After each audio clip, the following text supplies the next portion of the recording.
আমার গল্পটা হয়তো আপনাদের অনেকের কাছেই চেনা মনে হবে। আমি একটা মধ্যবিত্ত পরিবারে বড় হয়েছি, যেখানে ধর্মচর্চা ছিল, তবে সেটা যার যার ব্যক্তিগত পরিসরেই সীমাবদ্ধ ছিল। বাবা মা দুজনেই বেশ আধুনিক। তাদের একটাই স্বপ্ন ছিল, আমি যেন পড়াশোনা করে নিজের পায়ে দাঁড়াই, সমাজে নিজের একটা পরিচয় গড়ে তুলি। আমিও সেই পথেই হাঁটছিলাম। দেশের এক সেরা বিশ্ববিদ্যালয়ে পড়ছি, অসাধারণ কিছু বন্ধুবান্ধব পেয়েছি, জীবনটা ছিল একদম রঙিন প্রজাপতির মতো। আমাদের বাসায় নিয়মকানুনের কোনো বাড়াবাড়ি ছিল না। জিন্স, টপস, কুর্তি আমি সবই পরতাম। আমার বন্ধুরা যেমন ছিল আমিও ঠিক তেমনই। ক্লাস শেষে একসাথে লাইব্রেরিতে পড়া, তারপর দল বেঁধে ফুচকা খেতে যাওয়া, লেকের পাড়ে বসে সূর্যাস্ত দেখা, এগুলোই ছিল আমাদের প্রতিদিনের রুটিন। আমার কাজিনরা, খালামামার বাড়ির সবাই আমাকে নিয়ে গর্ব করত। তাদের চোখে আমি ছিলাম স্মার্ট, মডার্ন আর সফলতার দিকে এগিয়ে চলা একটা মেয়ে। তারা প্রায় তাদের ছেলেমেয়েদের কাছে আমার উদাহরণ দিত। বন্ধুদের আড্ডায় আমিই থাকতাম মধ্যমণি। আমার হাসি খুশি স্বভাবটার জন্য সবাই আমাকে পছন্দ করত। যে কোনো প্ল্যান আমাকে ছাড়া যেন জমতই না। সারা রাত জেগে মুভি দেখা, হুট করে ট্যুরে চলে যাওয়া, একে অপরের বিপদে ঝাঁপিয়ে পড়া, আমাদের বন্ধুত্বটা ছিল ঠিক এমনই। পরিবারেও আমি ছিলাম সবার আদরের। বাবা বাজার থেকে আমার পছন্দের খাবারটা আনতে ভুলতেন না, আর মা সবসময় আমার পছন্দের রান্নাটাই করতেন। আমার ছোট্ট দুনিয়াটা ভালোবাসা দিয়ে ঘেরা ছিল। আমি কখনো ভাবিনি এই ভালোবাসার পৃথিবীতে আমি একদিন এতটা একা হয়ে যাব। আমি জানতামও না আমার জীবনের সবচেয়ে বড় ঝড়টা আসার আগে চারপাশটা এতটা শান্ত থাকতে পারে। এই হাসি খুশি সবার প্রিয় আমির ভেতরে যে আরেকটা আমি ধীরে ধীরে জেগে উঠছিল, সেই খবরটা আমি ছাড়া আর কেউ রাখেনি। আমার এই বদলানোর শুরুটা হয়েছিল খুব আস্তে আস্তে, প্রায় সবার অলক্ষ্যে। ভার্সিটির সেকেন্ড ইয়ারে পড়ার সময় আমার মাথায় কিছু প্রশ্ন ঘুরপাক খেতে শুরু করে। আমি কে? আমার জীবনের আসল উদ্দেশ্যটা কি? শুধু ভালো রেজাল্ট করা, একটা ভালো চাকরি পাওয়া, আর তারপর বিয়ে করে সংসার করা? জীবন কি এখানেই শেষ? এই প্রশ্নগুলো আমাকে ভেতর থেকে নাড়া দিচ্ছিল। আমি লাইব্রেরিতে ঘন্টার পর ঘন্টা কাটাতে শুরু করলাম। একাডেমিক বইয়ের বাইরে বিভিন্ন ধর্মীয় আর আধ্যাত্মিক বই আমাকে টানতে শুরু করে। ইসলামের ইতিহাস, নবীদের জীবনী আর বিশেষ করে কুরআনের তাফসির আমাকে গভীরভাবে নাড়া দেয়। আমি আবিষ্কার করলাম, ইসলাম শুধু কিছু আচার অনুষ্ঠানের নাম না, এটা একটা পরিপূর্ণ জীবন ব্যবস্থা। কুরআনের আয়াতগুলো পড়ার সময় আমার মনে হতো কথাগুলো যেন আমার জন্যই বলা হচ্ছে। আমার ভেতরের শূন্যতাগুলো একটু একটু করে পূরণ হয়ে যাচ্ছে। সূরা আন-নূরের ৩১ নম্বর আয়াত আর সূরা আল-আহজাবের ৫৯ নম্বর আয়াত আমার চিন্তার জগৎকে সবচেয়ে বেশি প্রভাবিত করে, যেখানে আল্লাহ নারীদের শালীনতা বজায় রাখতে আর নিজেদের চাদরের একাংশ দিয়ে ঢেকে রাখতে বলেছেন, যেন তাদের চেনা যায় এবং কেউ উত্ত্যক্ত করতে না পারে। আমি বুঝতে পারলাম, হিজাব শুধু এক টুকরো কাপড় না, এটা আল্লাহর প্রতি ভালোবাসার আর আনুগত্যের একটা প্রতীক। এটা নারীর সম্মান আর সুরক্ষার একটা মাধ্যম। আমার মনে হলো, আমি এতদিন ধরে যে আত্মপরিচয়ের সংকটে ভুগছিলাম, তার উত্তর হয়তো এখানেই লুকিয়ে আছে। এই উপলব্ধিটা আমার জন্য ছিল একটা জাগরণের মতো। আমি এটাও বুঝতে পারছিলাম যে এই সিদ্ধান্ত নেওয়া আমার জন্য সহজ হবে না। আমার পরিবার, আমার বন্ধু বান্ধব, আমার চারপাশের সমাজ, সবাইকে আমি ভালো করেই চিনি। আমি জানতাম তাদের চোখে আমি হয়তো রাতারাতি একজন ব্যাকডেটেড বা পশ্চাৎপদ হয়ে যাব। সমাজের একটা বড় অংশ এখনও হিজাবকে আমাদের সংস্কৃতির অংশ মনে করে না, বরং এটাকে একটা বিদেশি প্রভাব হিসেবে দেখে। এই ভয়টা আমাকে আঁকড়ে ধরেছিল, কিন্তু আমার ভেতরের ডাকটা এতটাই শক্তিশালী ছিল যে এই ভয়কে পাত্তা না দিয়ে আমার আর কোনো উপায় ছিল না। আমি ঠিক করে ফেললাম, আমাকে এই পথেই হাঁটতে হবে, শুধুমাত্র আল্লাহর সন্তুষ্টির জন্য। আমি একটা তারিখও ঠিক করে ফেললাম। পবিত্র রমজান মাসের প্রথম দিন থেকেই আমি হিজাব পরা শুরু করব। সিদ্ধান্ত তো নিয়ে ফেললাম, কিন্তু কাজটা যে এতটা কঠিন হবে তা ভাবিনি। প্রতি রাতে আমার ভেতরে একটা ঝড় চলত। আয়নার সামনে দাঁড়িয়ে নিজেকে দেখতাম আর ভাবতাম, এই মুখটা আর কেউ দেখতে পাবে না। আমার সুন্দর চুলগুলো, যেটা নিয়ে বান্ধবীরা সবসময় প্রশংসা করত, সেগুলো ঢেকে ফেলতে হবে। আমি কি আসলেই এটা পারবো? আমার ভয় হচ্ছিল বন্ধুদের নিয়ে। আমাদের আড্ডায়, আমাদের গ্রুপ ছবিতে আমি কি হঠাৎ বেমানান হয়ে যাব? ওরা কি আমাকে আগের মতো করে গ্রহণ করবে? ভার্সিটির প্রেজেন্টেশনে বা ভাইভাতে টিচাররা বিষয়টাকে কিভাবে দেখবেন? আমার ক্যারিয়ারের কি হবে? হিজাব পরে কি আমি আমার স্বপ্নের চাকরিটা পাবো? হাজারটা প্রশ্ন আমার মাথায় ঘুরপাক খাচ্ছিল। তবে সবচেয়ে বড় ভয়টা ছিল আমার পরিবারকে নিয়ে। আমার আধুনিক বাবা মা, যারা আমাকে নিয়ে এত স্বপ্ন দেখেন, তারা কি আমার এই সিদ্ধান্ত মেনে নিতে পারবেন? আমি স্পষ্ট দেখতে পাচ্ছিলাম, আমার এই একটা সিদ্ধান্তে তাদের সব স্বপ্ন হয়তো ভেঙে চুরমার হয়ে যাবে। তারা হয়তো ভাববে কোনো উগ্রপন্থী সংগঠন আমার মগজ ধোলাই করেছে, বা আমি কোনো খারাপ সঙ্গে পড়েছি। কয়েকবার ভেবেছি থাক না, আরও কিছুদিন যাক, মাস্টার্সটা শেষ করে একটা চাকরিতে ঢুকে তারপর হয়তো শুরু করব। কিংবা বিয়ের পর শুরু করলে কেমন হয়। মনকে নানাভাবে বোঝানোর চেষ্টা করেছি।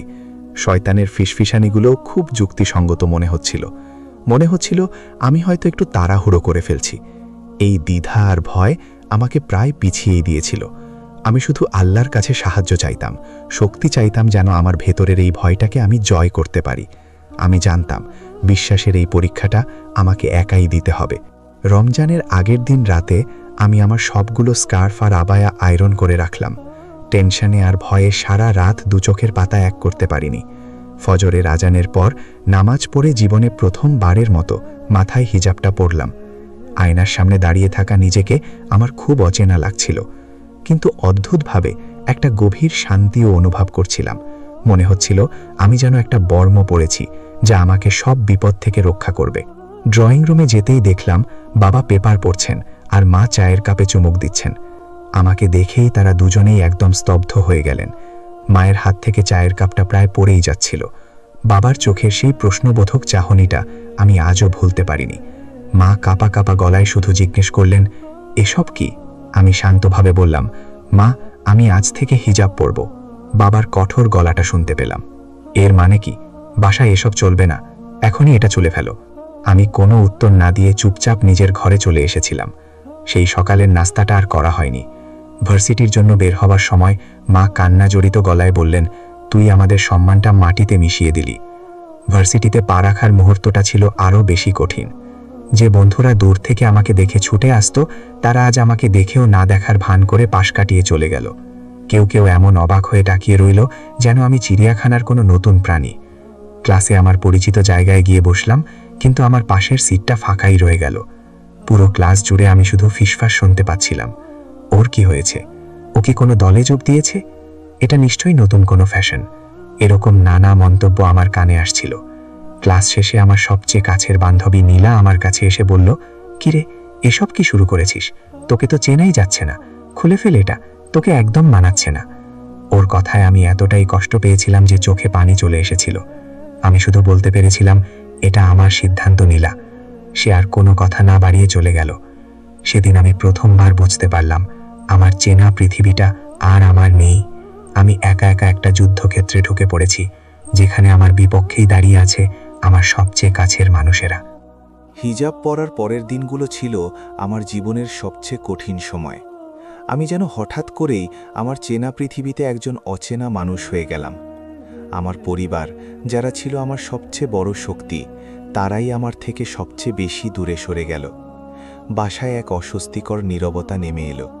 বাবা আমার সাথে কথা বলাই প্রায় বন্ধ করে দিলেন। মা যখনই আমাকে দেখতেন, হয় দীর্ঘশ্বাস ফেলতেন অথবা কাঁদতে শুরু করতেন। তার একটাই ধারণা ছিল, আমি আমার ভবিষ্যৎটা নষ্ট করে ফেলছি। আমার কাজিনরা, যারা একসময় আমার সাথে আড্ডা দেওয়ার জন্য পাগল থাকত, তারা এখন আমাকে দেখলেই অন্যদিকে মুখ ঘুরিয়ে নেয়। এক পারিবারিক অনুষ্ঠানে আমার এক চাচি সবার সামনেই আমাকে উদ্দেশ্য করে বলে বসলেন, এত লেখাপড়া শিখে কি লাভ হলো যদি মাথায় এই বস্তা পেঁচিয়ে ঘুরতে হয়? আমাদের বংশে তো এসব ছিল না, তুমি আমাদের সংস্কৃতি নষ্ট করছো। কথাগুলো তীরের মতো আমার বুকে এসে বিঁধেছিল। আমি বুঝতে পারছিলাম তাদের চোখে আমি আর সেই স্মার্ট আধুনিক মেয়েটা নেই। আমি এখন তাদের লজ্জার কারণ হয়ে দাঁড়িয়েছি। তবে বন্ধুত্বের সম্পর্কগুলো বদলে যাওয়াটা ছিল সবচেয়ে কষ্টদায়ক। আমার বেস্ট ফ্রেন্ড নীলার সাথে আমার দূরত্ব বাড়তেই থাকলো। আমাদের আগের মতো আর আড্ডা হতো না, ফোনেও কথা হতো না। একদিন ক্যাম্পাসে ও আমাকে সরাসরি বলেই দিল, দেখ, তোর সাথে ঘুরতে আমার এখন আনইজি লাগে। সবাই আমাদের দিকে কেমন করে তাকায়। তুই তোর মতো থাক আর আমি আমার মতো থাকি। সেই মুহূর্তে আমার মনে হয়েছিল আমার পায়ের নিচের মাটিটা যেন সরে যাচ্ছে। যে বন্ধুদের আমি আমার পরিবারের অংশ ভাবতাম, তারা আমাকে এত সহজে পর করে দিল। তাদের কেউ কেউ ভাবত আমি হুজুগে পরে হিজাব ধরেছি, আবার কেউ ভাবত এটা হয়তো আমার নতুন কোনো ফ্যাশন। তবে চারপাশের এই শত্রুতার মাঝেও আমি কিছু বন্ধু খুঁজে পেয়েছিলাম। ভার্সিটির লাইব্রেরিতে একদিন মন খারাপ করে বসে আছি, তখন আমার এক ক্লাসমেট সুমাইয়া, যে আগে থেকেই হিজাব পরত, আমার পাশে এসে বসল। সে আমাকে কোনো প্রশ্ন না করে শুধু বলল, আপু, যে কোনো প্রয়োজনে আমাকে বলতে পারেন। প্রথম প্রথম একটু কষ্ট হবে, কিন্তু আল্লাহর উপর ভরসা রাখলে দেখবেন সব ঠিক হয়ে যাবে। তার ওই কয়েকটি কথা সেদিন আমার জন্য ছিল অমৃতের মতো। আমি প্রথমবার অনুভব করলাম আমি আসলে পুরোপুরি একা নই। এছাড়াও কিছু শিক্ষক আমার প্রতি বেশ সহানুভূতিশীল ছিলেন। তারা আমার সিদ্ধান্তের প্রতি সম্মান দেখিয়েছিলেন এবং ক্লাসে আমাকে স্বাভাবিকভাবেই গ্রহণ করেছিলেন। এই ছোট ছোট সমর্থনগুলোই আমাকে সেই কঠিন সময়ে টিকে থাকার শক্তি জুগিয়েছিল। আমি বুঝতে শিখেছিলাম, যখন তুমি আল্লাহর জন্য কোনো কিছু করবে, তখন আল্লাহই তোমার জন্য এমন কিছু মানুষ পাঠিয়ে দেবেন যারা তোমার পাশে দাঁড়াবে। এই সময়টা আমাকে শিখিয়েছে কারা সত্যিকারের বন্ধু আর কারা আসলে বন্ধু সেজেছিল। চারপাশের এত বিরোধিতা, একাকিত্ব আর মানসিক কষ্টের পরেও আমি আমার সিদ্ধান্তে অটল ছিলাম। ধীরে ধীরে আমি আমার ভেতরের পরিবর্তনের সাথে নিজেকে মানিয়ে নিতে শুরু করি। আর ঠিক তখনই আমি আমার পুরস্কারটা খুঁজে পাই, এক অন্যরকম মানসিক শান্তি। আগে আমি সারাক্ষণ ভাবতাম অন্যরা আমাকে নিয়ে কি ভাবছে, আমাকে দেখতে কেমন লাগছে, আমি কি যথেষ্ট আকর্ষণীয়। এই চিন্তাগুলো আমাকে মানসিকভাবে অস্থির করে রাখত। হিজাব পরার পর আমি এই বোঝা থেকে মুক্তি পেলাম। আমার মনে হলো আমি আর 10টা প্রদর্শনের বস্তু নই। আমার পরিচয় আমার পোশাকে বা বাহ্যিক সৌন্দর্যে নয়, বরং আমার জ্ঞানে, আমার ব্যক্তিত্বে আর আমার কাজে। এই উপলব্ধিটা আমাকে এক অবিশ্বাস্য আত্মবিশ্বাস দিয়েছিল। আমি আবিষ্কার করলাম হিজাব আমাকে শুধু বাইরে থেকেই ঢাকেনি, বরং আমার আত্মাকেও সুরক্ষিত করেছে। পাবলিক প্লেসে, বাসে কিংবা রাস্তায় হাঁটার সময় আমি নিজেকে অনেক বেশি নিরাপদ মনে করতে শুরু করি। মানুষের অপ্রয়োজনীয় দৃষ্টি বা মন্তব্য থেকে আমি মুক্তি পেলাম। আমি এখন কোনো দ্বিধা ছাড়াই আমার কাজে মন দিতে পারতাম। তবে সবচেয়ে বড় পুরস্কার ছিল আল্লাহর সাথে আমার সম্পর্কের গভীরতা। যখনই আমি হতাশ হতাম, যখন মনে হতো চারপাশের পৃথিবীটা আমার বিরুদ্ধে, আমি জায়নামাজে দাঁড়িয়ে আল্লাহ কাছে আমার সব কষ্ট বলতাম। আর প্রতিবারই আমি এক অদ্ভুত শক্তি অনুভব করতাম। আমার বিশ্বাস আরও দৃঢ় হতো। আমি বুঝতে পারতাম আমি যা করছি তা আমার স্রষ্টার জন্য, যিনি আমাকে সবচেয়ে বেশি ভালোবাসেন। এই আধ্যাত্মিক সংযোগটাই ছিল আমার সবচেয়ে বড় প্রাপ্তি। আমার সম্পর্কগুলো নতুন একটা রূপ পেতে শুরু করে। যারা শুধু আমার বাহ্যিক রূপকে ভালোবেসে আমার বন্ধু ছিল, তারা হারিয়ে গেল। কিন্তু যারা আমার সত্তাকে, আমার বিশ্বাসকে সম্মান করে, তেমন কিছু নতুন বন্ধু আমার জীবনে এলো। আমি হয়তো পুরনো কিছু সম্পর্ক হারিয়েছি, কিন্তু তার বিনিময়ে আমি নিজেকে খুঁজে পেয়েছি। আমি শিখেছি পৃথিবীর সবাই তোমাকে ছেড়ে গেলেও আল্লাহ কখনো তোমাকে একা ছাড়েন না। এই বিশ্বাস আর আত্মিক প্রশান্তিই ছিল আমার এই কঠিন যাত্রার চূড়ান্ত পুরস্কার। সময় সত্যিই সবচেয়ে বড় নিরাময়কারী। আমার যাত্রার সবচেয়ে কঠিন পর্বটা পার করার পর ধীরে ধীরে পরিস্থিতি বদলাতে শুরু করে। আমার পরিবার, বিশেষ করে আমার মা, আমার ভেতরের পরিবর্তনটা লক্ষ্য করতে শুরু করেন। তিনি দেখলেন হিজাব পরার পর আমি আরও শান্ত, আরও ধৈর্যশীল হয়েছি। আমার পড়াশোনার প্রতি মনোযোগ বেড়েছে, আমি আগের চেয়েও ভালো রেজাল্ট করতে শুরু করেছি। একদিন রাতে মা আমার ঘরে এলেন। আমার মাথায় হাত বুলিয়ে বললেন, তোর সিদ্ধান্তে আমাদের সত্যিই অনেক কষ্ট হয়েছিল। আমরা ভয় পেয়েছিলাম তুই হয়তো কোনো ভুল পথে যাচ্ছিস, কিন্তু এখন দেখছি তুই ভালো আছিস। তোর ভেতরে শান্তিটা আমরাও এখন অনুভব করতে পারি। সেদিন মায়ের চোখে আমি রাগ বা কষ্ট নয়, বরং এক ধরনের স্বীকৃতি দেখেছিলাম।